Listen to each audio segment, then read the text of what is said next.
नमस्कार मित्रांनो, कधी शांतपणे बसल्यावर असा विचार केलाय का की आपण इतके प्रयत्न करतो, लोकांशी प्रेमाने वागतो, कोणाचं वाईट हवं असं चुकूनही मनात आणत नाही, तरीही काही लोक आपल्याशी इतक्या उद्धटपणे का वागतात? किंवा कधी असं झाले का की तुमच्या पाठीमागे तुमची टिंगल उडवली जाते, तुमच्या कष्टाची थट्टा केली जाते आणि जेव्हा तुम्हाला हे समजतं तेव्हा तुमच्या काळजाला घरे पडतात.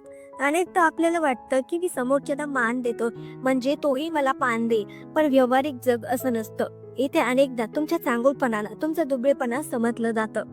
तुमच्या शांत स्वभावाला तुमची भीती समजली जाते. मनात येतं की नेमकं माझं चुकतंय कुठे, मी इतका सॉफ्ट आहे म्हणूनच लोक माझ्या डोक्यावर बसतात का? जर तुम्हालाही असं वाटत असेल की तुमचं अस्तित्व कुठेतरी हरवत चालले आणि लोक तुम्हाला गृहीत धरतायत, तर आजचा संवाद तुमच्यासाठी एका टर्निंग पॉइंट सारखा ठरेल. आज आपण अशा काही मानसिक पैलूवर आणि मानवी स्वभावाच्या गुपितावर चर्चा करणार आहोत, ज्यामुळे तुमचं व्यक्तिमत्व इतकं प्रभावशाली होईल की कोणाची हिंमतच होणार नाही तुमचं काही वाकडं करण्याची. हा केवळ एक व्हिडिओ नाही, तर हा तुमच्या स्वाभिमानाचा उपकार आहे. आपण 10 अशा गोष्टी पाहणार आहोत ज्या तुमच्या आयुष्याचा आरसा बदलून टाकतील. हा प्रवास मोठा आहे, पण यातला प्रत्येक शब्द तुम्हाला आतून इतकं मजबूत करेल की या जगाचा तुमच्याकडे बघण्याचा दृष्टिकोन कायमचं बदलून जाईल. चला तर मग स्वतःला पुन्हा एकदा शोधूया आणि अशा एका उंचीवर नेऊन ठेवूया जिथे कोणाची वाकडी नजरही पोहोचवू शकणार नाही. पहिली महत्वाची गोष्ट म्हणजे व्यक्तीने स्वतःची किंमत ओळखायला शिकलं पाहिजे आणि स्वतःची प्रतिमा स्वतःच्या नजरेत उंचावली पाहिजे. एक छोटं उदाहरण घ्या. समजा तुमच्या हातात 500 रुपयांची एक कोरी करकरीत नोट आहे. तिची किंमत 500 रुपयेच आहे. आता ती नोट जर मी चुरगाळली, मातीत टाकली, तरी तिची किंमत बदलत नाही, ती 500चीच राहते. माणसाचंही असंच असतं. परिस्थिती तुम्हाला किती चुरगाळू दे, लोकांनी किती मातीत मिसळण्याचा प्रयत्न करू दे, तुमची मूळ किंमत कमी होत नाही. पण अडचण तिथे येते जेव्हा आपण स्वतःला चुरगाळलेली नोट समजून लोकांसमोर वाकायला लागतो. सायकोलॉजी सांगते की लोक तुमच्याकडे त्याच प्रकारे बघतात ज्या प्रकारे तुम्ही स्वतःकडे बघता. जर तुम्ही स्वतःला दुय्यम समजत असाल तर जग तुम्हाला पाय पुसण्यासारखं वापरणारच. एका ऑफिसमध्ये 2 कर्मचारी असतात. एक जो सतत घाबरलेला असतो, स्वतःच्या कामाबद्दल साशंक असतो, आणि दुसरा जो चुका झाल्या तरी ताठ मानेने उभं राहून त्या सुधारण्याची जबाबदारी घेतो. लोक नेहमी दुसऱ्या व्यक्तीचा आदर करतात कारण त्या व्यक्तीने स्वतःची एक किंमत ठरवली आहे. तुम्ही जोपर्यंत स्वतःला मौल्यवान मानत नाही तोपर्यंत हे जग तुम्हाला स्वस्तच समजणार. त्यामुळे अक्षरासमोर उभं राहून स्वतःला सांगा की मी कोणापेक्षाही कमी नाही. ही वृत्ती तुमच्या देहबोलीतून दिसू द्या. मग बघा लोकांच्या नजरा कशा बदलतात. दुसरी गोष्ट म्हणजे तुमचं दुःख आणि तुमचे खाजगी वेदनाची जाहिरात करणं आजच बंद करा.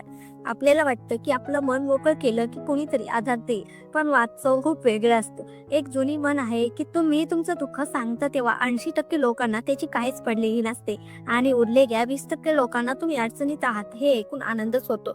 समजा एखाद्या व्यक्तीचे घरगुती वाद सुरू आहेत आणि ती व्यक्ती गल्लीतल्या प्रत्येक माणसाला हे सांगत फिरते. सुरुवातीला लोक अरेरे करतील, पण हळूहळू तुमच्या पाठीमागे तुमची सत्ता सुरू होईल. याचं तर नेहमीच रडगाणं आहे असं म्हणून लोक तुम्हाला टाळायला लागते. इतकंच नाही तर काही धूर्त लोक तुमच्या या दुःखाचा वापर करून तुम्हाला मानसिक दृष्ट्या ब्लॅकमेल करू शकतात. तुमचं दुःख हे तुमचं वैयक्तिक असतं, ते प्रत्येकासाठी नसतं. जेव्हा तुम्ही तुमच्या जखमा जगाला दाखवता तेव्हा जग तेव्हा पुंक खालायला नाही तर मीठ चोळायला येतं. त्याऐवजी शांत राहून ते संकटावर मात कशी करायची यावर लक्ष द्या. जेव्हा तुमचं संकट संपलेलं असेल आणि तुम्ही यशाच्या शिखरावर असाल तेव्हा जगाला फक्त तुमची झेल दिसू द्या. त्यामागचा संघर्ष तुमच्या काळजातच राहू द्या. शांतता ही सर्वात मोठी शक्ती आहे हे लक्षात ठेवा. तिसरी आणि सर्वात आवश्यक गोष्ट म्हणजे तुमचे भविष्यकालीन प्लॅन्स आणि स्वप्ने जोपर्यंत पूर्ण होत नाही तोपर्यंत ती कोणालाही सांगू नका. आपल्याला एखादी नवीन कल्पना सुचली किंवा आपण काहीतरी मोठं करायचं ठरवलं की आपल्या पोटात ते राहत नाही. आपण उत्साहाच्या भरात मित्रांना, नातेवाईकांना सांगतो. सायकोलॉजीनुसार जेव्हा आपण आपले ध्येय कोणाला तरी सांगतो तेव्हा आपल्या मेंदूला एक प्रकारची डोपामाइन मिळते, ज्यामुळे आपल्याला ते काम पूर्ण केल्याचा आभास होतो. यामुळे तुमची काम करण्याची जिद्द आणि ऊर्जा कमी होते. शिवाय जगामध्ये नकारात्मक लोकांची कमतरता नाही. तुम्ही एखादा व्यवसाय सुरू करायचा विचार बोलून दाखवला की लगेच 4 लोक येऊन तुम्हाला सांगते की अरे यात खूप रिस्क आहे, आमागेच असं नुकसान झालं होतं, तू लोक पडू या फंद्यात. हे ऐकल्यावर तुमच्या आत्मविश्वासाला तडा जातो. त्यापेक्षा एखादा छुपा रुस्तुम बना. तुमचं काम इतके शांततेत करा की जेव्हा निकाल लागेल तेव्हा त्याचा आवाज सर्वत्र घुमला पाहिजे. जेव्हा तुमची गाडी घरासमोर येईल तेव्हाच लोकांना कळू द्या की तुम्ही काहीतरी विकत घेतले.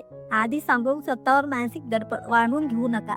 या 3 गोष्टी जर तुम्ही पाळल्या तर तुम्ही तुमच्या आयुष्यातून 70% नकारात्मकता आधीच काढून टाकली असेल. पण आता जे मी सांगणार आहे हे ऐकल्यावर तुम्हाला समजेल की समाज तुमच्यासोबत कसा खेळतो आणि तुम्ही नकळत त्यांच्या जाळ्यात कसे अडकता. पुढचा मुद्दा हा आपल्या सवयीशी संबंधित आहे, जो म्हणजे नाही बनण्याची ताकद निर्माण करा. आपण भारतीय लोक संस्काराच्या नावाखाली अनेकांना दुखवायला घाबरतो. पाहुणे काय म्हणतील, मित्राला वाईट वाटेल का, या विचारात आपण स्वतःच्या कामाचा बळी देतो. समजा तुमचा एखादा मित्र तुम्हाला रोज संध्याकाळी फालतू गप्पा मारायला बोलवतोय आणि तुमची इच्छा नसतानाही तुम्ही जाताय, तर तिथे तुमची किंमत कमी होते. त्या मित्राला वाटतं की याला काही काम धंदा नाही, याला कधीही बोलावलं तरी हा येणारच. जेव्हा तुम्ही एखाद्या चुकीच्या गोष्टीला किंवा तुमच्या वेळेचा अपव्यय करणाऱ्या गोष्टीला ठामपणे नाही बनता, तेव्हा तुम्ही तुमची एक बाउंड्री सेट करता. लोकांना हे समजलं पाहिजे की तुमची वेळ ही कोणासाठी फ्री उपलब्ध नाही. सुरुवातीला लोकांना राग येईल, ते तुम्हाला ऍटिट्यूड दाखवणारा म्हणतील, पण कालांतराने त्यांना तुमची किंमत समजेल. जो व्यक्ती स्वतःच्या वेळेचा आदर करतो, जग त्याचाच आदर करतं. त्यामुळे सतत प्राधान्यक्रमाशी तडजोड करू नका. 5वी गोष्ट म्हणजे स्वतःला आर्थिक आणि मानसिक दृष्ट्या इतकं सक्षम बनवा की तुम्हाला कोणासमोरही झुकण्याची गरज पडणार नाही. एक साधी गोष्ट लक्षात घ्या, ज्या झाडावर गोड फळं असतात त्यावरच लोक दगड मारतात, पण जे झाड खूप उंच असतं तिथे कोणाचे दगड पोहोचू शकत नाही. तुमचं ज्ञान आणि तुमचं कौशल्य हेच तुमचं सर्वात मोठं कवच आहे. समजा एका ऑफिसमध्ये एखादी व्यक्ती आहे जी आपल्या कामात इतकी मास्टर आहे की तिच्याशिवाय ते काम कोणालाही जमणार नाही. अशा व्यक्तीला बॉस सुद्धा ओरडताना 100 वेळा विचार करतो, कारण त्याला माहिती आहे की ही व्यक्ती गेली तर आपलं नुकसान होईल. स्वतःला रिप्लेसेबल बनवू नका. तुम्ही जे काही करता त्या इतके उत्तम व्हा की तुमच्या जागी दुसरी व्यक्ती अशक्य व्हायला हवं. जेव्हा तुमच्याकडे स्वतःचं अस्तित्व असतं तेव्हा कोणाची हिंमत होत नाही तुमचं वाकडं करण्याची. 6वा मुद्दा तुमच्या वागण्या बोलण्यातील स्पष्टतेबद्दल आहे, तो म्हणजे नजरेला नजर देऊन बोलायला शिका. बऱ्याचदा आपण कोणी मोठ्या व्यक्तीशी किंवा अधिकार असलेल्या व्यक्तीशी बोलताना खाली बघतो किंवा नजर चोरतो. हे तुमच्या घाबरटपणाचं लक्षण आहे. समोरची व्यक्ती कोण आहे यापेक्षा तुम्ही कोण आहात हे महत्वाचं आहे. नजरेत नजर घालून बोलणं म्हणजे उद्धटपणा नाही, तर तो आत्मविश्वास आहे. जेव्हा तुम्ही समोरच्याच्या डोळ्यात बघून शांतपणे तुमचं मत मांडता तेव्हा समोरच्याला हे जाणवतं की ही व्यक्ती डगमगणारी नाही. ही एक साधी सायकोलॉजिकल ट्रिक आहे जी समोरच्याच्या मनात तुमच्याबद्दल आदर निर्माण करते. आतापर्यंत आपण हे पाहिलं की स्वतःच्या सवयी कशा असाव्यात, पण आता पुढच्या टप्प्यात मी तुम्हाला अशा काही गोष्टी सांगणार आहे ज्या तुमच्या आजूबाजूच्या जगाशी संबंधित आहे आणि तिथेच खरी गल्लत होते. 7वी महत्वाची गोष्ट म्हणजे लोकांना खुश करण्याचा नाद सोडून द्या. या जगात तुम्ही किती चांगलं वागलं तरी 100% लोकांना तुम्ही कधीच खुश करू शकत नाही. देवाने सुद्धा अवतार घेतला तरी काही लोकांनी त्यांच्या चुका काढल्यास. मग आपण तर साधी माणसं आहोत. आपण अनेकदा लोकांच्या मान्यतेसाठी अपरोध जपतो. मी हे केलं तर लोक मला चांगलं म्हणतील का, हा विचार आपल्याला आतून पोखरतो. लक्षात ठेवा, लोक फक्त त्यांच्या गरजेपुरता तुमचा विचार करतात. ज्या दिवशी तुमची गरज संपेल त्या दिवशी तेच लोक तुम्हाला विसरून जातील. त्यामुळे कोणाच्या तरी गुड बुक्स मध्ये राहण्यासाठी स्वतःचा स्वाभिमान गहाण ठेवू नका. ज्याला तुमच्या आयुष्यात राहायचं आहे तो तुमच्या त्रुटीसह राहील आणि ज्याला जायचं आहे तो तुम्ही किती चांगलं वागणार तरी कारणाशिवाय निघून जाय. स्वतःच्या तत्वावर ठाम राहा, लोक आपोआप फिल्टर होते. 8वा मुद्दा म्हणजे तुमच्या प्रतिक्रियाचा रिॲक्शन ताबा स्वतःकडे ठेवा. एक खूप छान उदाहरण आहे, जर एखाद्याने तुम्हाला गिफ्ट दिलं आणि तुम्ही ते घेतलं नाही तर ते कोणाकडे राहतं, फक्त देणाऱ्याकडे. तसंच जर कोणी तुम्हाला शिवी दिली किंवा तुमचा अपमान केला आणि तुम्ही त्यावर कोणतीही प्रतिक्रिया दिली नाही तर तो अपमान त्या व्यक्तीकडेच राहतो. आपण चिडलो की आपली शक्ती खर्च होते आणि समोरच्याचा हेतू सफल होतो. जेव्हा कोणी तुम्हाला चिडवण्याचा किंवा उचकवण्याचा प्रयत्न करतं तेव्हा समजून जा की ती व्यक्ती तुम्हाला कंट्रोल बघू पाहते. शांत राहा, समोरच्याच्या डोळ्यात शांतपणे बघा आणि तिथून निघून जा. तुमची शांतता समोरच्याला वेड करून सोडेल. जो व्यक्ती आपल्या क्रोधावर आणि भावनांवर नियंत्रण ठेवू शकतो त्याच्यावर कोणी हुकूमत गाजवू शकत नाही. 9 नंबरची गोष्ट म्हणजे तुमच्या संगतीबद्दल अत्यंत जागरूक राहा. सांगा तुमचे मित्र कोण आहेत, मी सांगेन तुमचं भविष्य काय आहे. जर तुमच्या आजूबाजूला असे लोक असतील जे सतत नकारात्मक बोलतात, दुसऱ्यांची उणीधुरी काढतात किंवा तुम्हाला सतत खाली खेचतात, तर तुमची प्रगती कधीच होणार नाही. अशा वातावरणात तुमचं मानसिक खच्चीकरण होतं आणि तुमची शक्ती क्षीण होते. या उलट अशा लोकांच्या संगतीत राहा जे तुम्हाला मोठे स्वप्न बघायला भाग पाडतील, जे तुमच्या यशावर मनापासून खुश होतील आणि तुमची संगत ही तुमच्या व्यक्तिमत्वाचा आरसा असते. जेव्हा तुम्ही चांगले आणि प्रभावशाली लोकांच्या वर्तुळात असता तेव्हा जगाचा तुमच्याकडे बघण्याचा दृष्टिकोन बदलतो. एकटा सिंह 100 कोण्यापेक्षा जास्त शक्तिशाली येतो कारण तिची संगत स्वतःच्या शक्तीशी असते. आता आपण शेवटच्या आणि सर्वात प्रभावी मुद्द्याकडे वळणार आहोत जो तुमच्या आयुष्याची दिशा पूर्णपणे बदलून टाकेल. 10वी आणि सर्वात महत्त्वाची गोष्ट म्हणजे स्वतःच्या काही मर्यादा, बाउंड्रीज आणि तत्त्वे प्रिन्सिपल्स निश्चित करा आणि जगाला ती माहिती करून द्या. तुमचं आयुष्य म्हणजे एक घर आहे आणि प्रत्येक घराला एक दरवाजा असतो. जोपर्यंत तुम्ही तुमच्या परवानगीशिवाय कोणाला आत येऊ देत नाही तोपर्यंत तुमचं घर सुरक्षित असतं. पण जर तुम्ही दरवाजा उघडा ठेवला तर कोणीही येईल आणि कचरा टाकून जाईल. तुमच्या आयुष्यात अशी एक लक्ष्मण रेषा असावी की जिच्या पलीकडे कोणाची पाऊल टाकण्याची हिंमत होणार नाही. जर कोणी तुमचा अपमान केला तर त्याला तिथेच रोगा. शांतपणे ठामपणे सांगा की मला हे बोलणं आवडलेलं नाही. यापुढे अशा भाषेत माझ्याशी बोलू नका. जेव्हा तुम्ही पहिल्यांदाच तुमची मर्यादा स्पष्ट करता तेव्हा समोरच्याला समजते की या व्यक्तीशी खेळणं सोपं नाही.